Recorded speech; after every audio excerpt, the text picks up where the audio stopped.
Pag pinag-usapan ng views na milyon-milyon, eto sila. Pero bago lahat, of course, unahin natin ulit ang Sud. Sud, you have 58 million views.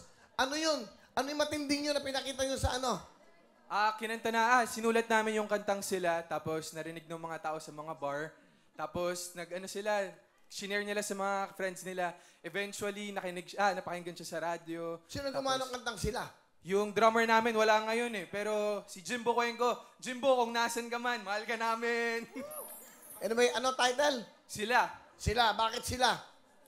Para to sa mga nagmamahal. Tapos, Ano, para sa may iba. May iba. yan ang sinasabi ko. Nagmamahal ka, pero Delikado may yun. ibang minamahal. Okay, Raizan, nakaka-ano ka ba doon? Relate? Yes. Bakit sila? Ano ba yun? Bakit sila? According po kay Jimbo, actually, yung sila, it's a song para sa mga gusto magsabi ng I love you without saying I love you. So, yeah. Ganun ba? Baba si Carlos, ano mo, instrument mo? Saxophone. Saxophone si Carlos. Okay. So si Cole, ang trabaho mo naman, ano naman ang instrumento mo? I play the keyboard.